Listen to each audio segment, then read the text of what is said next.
بسم اللہ الرحمن الرحیم بہ نستعین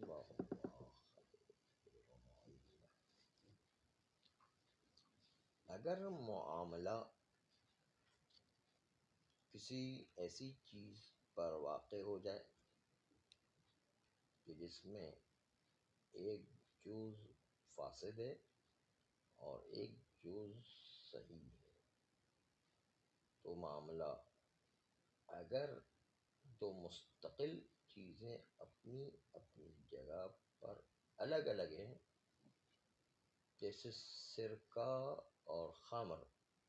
ملا کر کے بیچا گیا، تو سرکے کی نسبت معاملہ صحیح ہے، خمر کی نسبت معاملہ صحیح نہیں ہے، اگرچہ کہ خمر ان لوگوں کے نزدیک جو خمر کو جائز سمجھتے ہیں ان کے نزدیک مال ہے، اس لحاظ سے وہ مستقل اعتبار رکھتا ہے اور سرکہ اپنا مستقل اعتبار رکھتا ہے، اس لیے خمر کی نسبت سے پیسے واپس کرنا پڑیں گے اور سرکے کی نسبت معاملہ صحیح ہوگا، جبکہ ہیئت جس میں جوا کے آلات ہوا کرتے ہیں، موسیقی کے آلات ہوا کرتے ہیں، بت ہوا کرتا ہے، صلیب ہوا کرتا ہے، اس کے اندر ہیئت قید عقلی ہے، اس کا کوئی مستقل وجود نہیں ہے الگ، اس لحاظ سے اگر اس میں فساد ہو تو پورا فساد ہو جائے، یعنی بت کا معاملہ فاسد ہے تو پورا بات فاسد ہے، کیونکہ بت جو ہے اس کی شکل جو ہے جزء عقلی ہے، جزء مستقل اس کا کوئی وجود نہیں ہے، ہیئت میں معاملہ فاسد ہوا، یعنی ایک جزء بت کے اندر معاملہ فاسد ہوا، مادے میں تو فاسد نہیں ہے، پھر بھی وہاں پر بت کے اندر اگر معاملہ فاسد ہوا تو پورا مرکب معاملہ فاسد مانا جائے، کیونکہ وہ جزء عقلی ہے۔ جوا کے آلات میں بھی اسی طریقے سے، اسی طرح صلیب میں، اسی طرح بت میں، اسی طریقے سے جو ہے موسیقی کے آلات میں جو جزء عقلی ہوا کرتے ہیں غیر مقید کی طرح، تو اس میں معاملہ ساتھ پورا فاسد ہو، ایسا نہیں کہ آدھا معاملہ لکڑی میں صحیح ہو جائے باقی جو ہے معاملہ حیات میں جو ہے باطل ہو جائے، اس طرح وہاں پر نہیں چلتا ہے، وہاں پر پورا معاملہ فاسد ہوگا۔ تو یہ فرق ہے دونوں کے درمیان کہ وہ جزء عقلی ہے اور سرکہ و خمر جو ہے جزء عقلی نہیں، دونوں فرق ہے، ایک بات ہو۔ اب آئیے، اگر کوئی شخص ہم سے انگور خرید کر لے جا رہا ہے اور ہمیں پتہ نہیں کہ وہ شراب بنائے گا یا نہیں بنائے گا، تو کیا بیچنے کی اجازت ہے یا انگور بیچنے کی اجازت نہیں ہے؟ اس میں تو تمام مراجع نے اجازت دی ہے کہ آپ کو جب پتہ نہیں ہے شراب بنائے گا یا نہیں بنائے گا، تو آپ تو اپنے بچوں کی روٹی کما رہے ہیں، اس لیے آپ کو اس سے سروکار نہیں ہے کہ شراب بناتا ہے کیا کرتا ہے، اس کو اپنا کہہ لے، اس لیے آپ کو انگور بیچنے کی اجازت ہے۔ دوسرا مسئلہ یہ ہے کہ ہمیں پتہ ہے کہ یہ شراب بنانے والا ہی ہے اور ہم سے معاہدے میں جب معاملہ ہوتا ہے اسی متن عقد میں کہتا ہے کہ میں آپ سے انگور لے جا رہا ہوں شراب بنانے کے لیے، اور آپ بھی اس کو شراب بنانے کی نیت ہی سے بیچ رہے ہیں، تو یہ بیچنا حرام ہے۔ ہماری نیت بھی شراب بنانے کی، متن عقد میں بھی شراب کا تذکرہ ہے، ہاں وہ دوسری صورت ہے بتائیں گے، پہلے یہ صورت ختم ہو جائے کہ ہماری نیت بھی شراب بنانے کی اور متن عقد میں بھی شراب کا تذکرہ ہے، اس کی نیت بھی شراب بنانے کی اور متن عقد میں اس نے بھی تذکرہ کیا ہے کہ شراب بنانا ہے، تو پھر یہ انگور بیچنا حرام ہے، اس لیے کہ لا تعاونوا علی الاسم والعدوان، کسی کے حرام کے کاموں میں تعاون نہیں کیا جاتا، گناہ کے کام میں تعاون کرنا بھی حرام ہوا کرتا ہے، اس بات سے آپ اس کے ساتھ تعاون کر رہے ہیں اور اس کی بنیاد پر جو ہے حرام رہے گا کہ انگور شراب بیچنے والے کو متن عقد میں شراب کی نیت سے بیچا جائے، یہ قطعاً حرام۔ مسئلہ سارا اس کے درمیان کا ہے کہ ہم تو اپنے بچوں کی روٹی کما رہے ہیں، لیکن پتہ ہے کہ سامنے والا تو انگور کو لے جا رہا ہے شراب بنانے کے لیے، وہ انگور خرید رہا ہے اور ہمیں پتہ ہے کہ اس کا کارخانہ شراب بنانے کا ہے اور وہ لے جا کے شراب ہی بنائے گا، تو کیا پھر انگور بیچنے کی ہمیں اجازت ہے یا نہیں؟ یہ اصل مسئلہ ہے سارا، کہ انگور ہم تو اپنے بچے کی روٹی کما رہے ہیں، اور متن عقد میں بھی شراب کا کوئی تذکرہ نہیں ہے، لیکن پتہ ہے کہ سامنے والے کے شراب کا کارخانہ اور یہ انگور اسی سے شراب بنائے گا، تو کیا پھر انگور بیچنا جائز ہے یا جائز نہیں؟ اس میں ہے اختلاف۔ آغا خوئی، آغا سیستانی دونوں اجازت دیتے ہیں کہ شاید آپ انگور بیچ سکتے ہیں، آپ نے تو جو انگور بیچنا ہے، وہ کیا کرتا ہے اس سے آپ کو کیا سروکار ہے؟ اس کی اپنی مرضی، جو چاہے کریں، ہم تو انگور بیچ رہے ہیں، اپنے بچوں کو روٹی کما رہے ہیں، ہاں وہ جو کچھ کر رہا ہے اس کا کام ہمیں کیا اس سے پرواہ ہے، اس کی مرضی جو کرنا ہے کریں گے۔ تو آغا سیستانی آغا خوئی کہتے ہیں کہ نہیں جائز نہیں، لیکن آغا خمینی کہتے ہیں حرام ہے۔ کہتے کیوں؟ ہاں جائز ہے، وہ کہتے بیچ آپ بیچو بس، کیونکہ آپ تو اپنے بچوں کی روٹی کما، آپ تھوڑی شراب کے لیے دے رہے ہیں، آپ تو انگور بیچنے کے اعتبار سے اپنے بچوں کی روٹی کما رہے ہیں، آپ کو اس سے کیا سر ہوگا؟ وہ جو کچھ بھی کر رہا ہے اس کو اپنی مرضی ہے۔ یہ آغا خوئی اور آغا سیستانی کہہ رہے ہیں۔ آغا خمینی کہتے نہیں حرام ہے، کیونکہ آپ کو پتہ ہے کہ وہ شراب ہی بنائے گا اور اسی انگور سے شراب بنائے گا، تو آپ تو اس سے تعاون کر رہے ہیں، وہ کہتے ہیں گناہ کے کام میں تعاون کرنا بھی حرام ہوا کرتا ہے، اس لیے جو آغا خمینی کہتے ہیں حرام ہے۔ دونوں کے نظریات الگ الگ ہیں اس مسئلے میں۔ آغا خوئی اور آغا سیستانی کہتے ہیں کہ نہیں یہ تعاون بر اسم ہے ہی نہیں، ہم تو اپنے بچے کی روٹی، ہم کو تو کوئی تھوڑی تعاون کر رہے، اس کو فن تھوڑی تعاون کہا جائے گا، لیکن آغا خمینی کہتے ہیں کہ نہیں تعاون ہے۔ تو دونوں کی تشخیص مصداق میں فرق ہے، دلیل سب کی ہے، سب کے پاس دلیلیں الگ الگ ہیں، دلیل سب کو مان رہے ہیں، لیکن تعاون کا مصداق بنتا ہے یعنی یہ اصل مسئلہ ہے۔ ہاں، سب کی دلیل جو اس کا اصل ماخذ ایک ہے، لیکن دلیل کے اندر تطبیق کیا کر رہا ہے وہ اس میں اختلاف ہے۔ آخو میں نہیں کہتے تعاون کی مصداق ہے، آخوئی اور آغا سیستانی کہتے نہیں تعاون کی مصداق نہیں ہے، اور اس کے لیے جو ہے دو تین مثالیں اور سنیں۔ کس زمانے میں جب جو ہے صدام سے آغا خمینی کی جنگ ہو رہی تھی، عراق ایران کی، تو اس وقت زیارت کرنے کے لیے جب زوار جا رہے تھے تو وہ صدام جو ہے $100 جو ہے ٹیکس کے طور پر لیتا تھا، اور زیارت کرنے والے ہر زائر سے لیتا تھا۔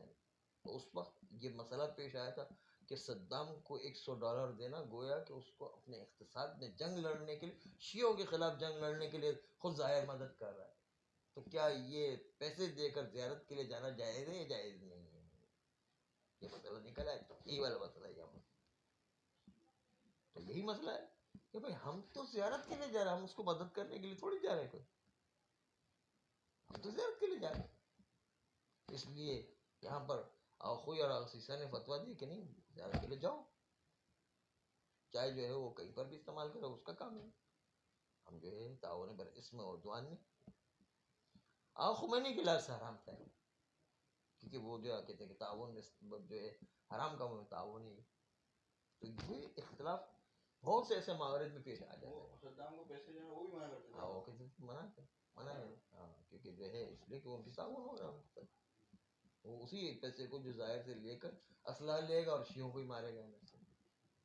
پتہ ہے اسی کام میں استعمال کرے گا، تو ہم جو ہے زیارت کے لیے بھی نہیں جا سکتے تھے۔ خمینی نے زیارت کو منع کر دیا اس کو، جبکہ آخوئی اور آغسیسہ نے اجازت دے رہے کہ بھائی یہ تعاون نہیں ہے، اس کو تعاون کا مفہوم عرفاً اس کو تعاون تھوڑی، ہم تو زیارت کے لیے جا رہے، تو ہماری تو توجہ بھی نہیں کہ وہ کہاں پیسے استعمال کرے گا، ہمیں کیا پتہ ہے۔ تو یہ ایک الگ مسئلہ ہے۔ تو یہ مسائل جو ہے معاشرے میں اس طرح کے بہت سارے اٹھتے ہیں، اگر یہ قوانین معلوم ہو تو وہ دوسری جگہ پر تطبیق ہو جائے گا۔ آئیے مثال جی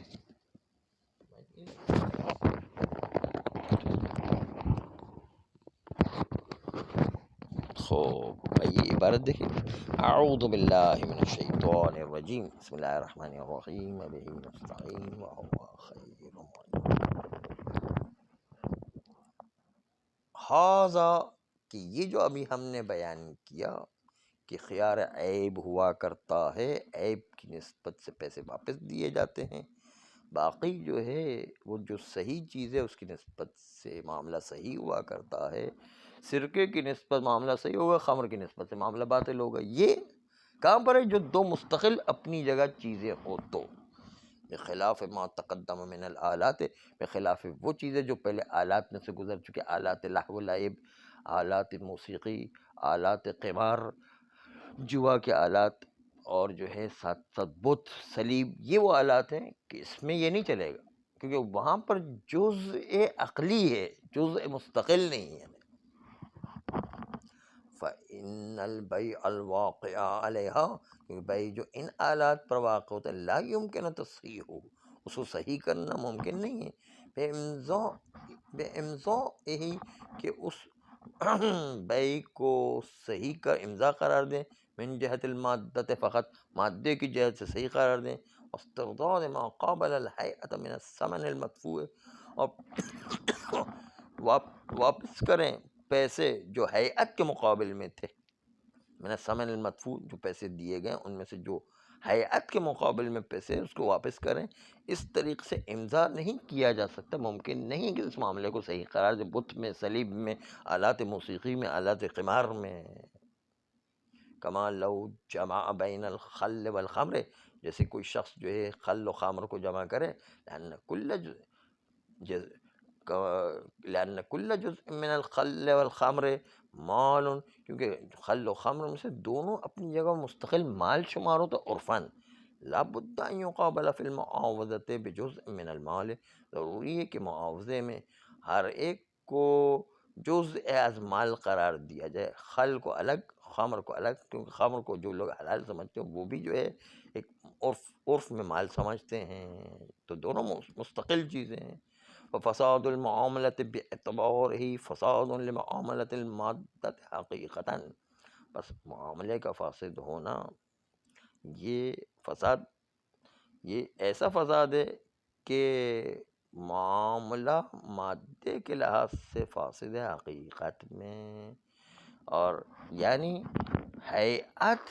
کا فساد مادے کا بھی فساد ہے حقیقت میں، یہ فساد جو ہیئت کے اعتبار سے وہ اصل میں مادے کا بھی حقیقت میں فساد ہے، اور یہ چیز وہذا الکلام مضطرد، اور یہ گفتگو شائع ہے، فی کل قید و فاسد، ہر قید و فاسد، مثلا غلام وہ خریدا گیا ہے یا کنیز خریدی گئی گانا بجانے کے اعتبار سے، تو گانا بجانا کنیز میں ایک قید عقلی ہے، قید و مقید ہے، جو جدا کرنا ممکن نہیں ہے، تو اس گانے کے مقابل میں پیسے کو الگ نہیں کیا جا سکتا ہے، تو وہاں پر بھی معاملہ فاسد ہوگا، فی کل قید فاسد، قید فاسد کہ موسیقی جانتی ہو وہ کنیز، بطل الثمن الخاص، تو ثمن خاص کو خرچ کیا گیا، لداعی وجود ہی، کیونکہ اس کے اندر گانے کا وجود پایا جاتا، اس کی تشویق کی خاطر، اس کے داعی کی خاطر ہم نے گانے کے لیے اس کے 1,00,000 کے بجائے 2,00,000 پیسے دیے مثلا، تو ایسا نہیں کہ آدھے پیسے واپس کر دیے جائیں گانے کو چھوڑ کر کے اور آدھے پیسے میں کنیز خریدیں، ایسا نہیں ہو سکتا ہے، وہاں پر جو ہے خریدنا تو پورا خریدنا ہے، باطل ہے تو سب باطل ہے، وہاں پر جو ہے وہ آدھا آدھا نہیں ہوا کرتا ہے۔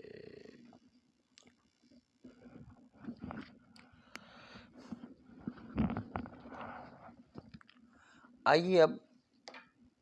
شروع کریں گے انگور کی بات، کہ انگور جب شراب بنانے کے لیے لے جا رہا ہے تو بیچنا جائز ہے یا نہیں۔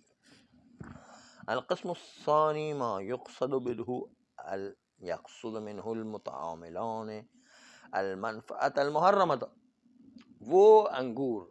جس انگور سے دونوں معاملہ کرنے والے حرام کا قصد کرتے ہیں، یعنی دونوں شراب کا قصد کرتے، یہ وَهُوَ تَارَةً عَلَى وَجْهٍ، اور یہ کبھی اس طرح ہوتا ہے کہ يَرْجِعُ إِلَى بَذْلِ الْمَالِ فِي مُقَابِلِ الْمَنْفَعَةِ الْمُحَرَّمَةِ، کہ جو پلٹتا، جو واجب پلٹتی اس بات کی طرف کہ مال کو خرچ کیے گا منفعت محرمہ کے مقابل میں، یعنی شراب ہی کے مقابل میں ہم نے پیسے دیے. مثلا کالمعاوضۃ علی العنب، جیسے معاملہ کریں انگور پر،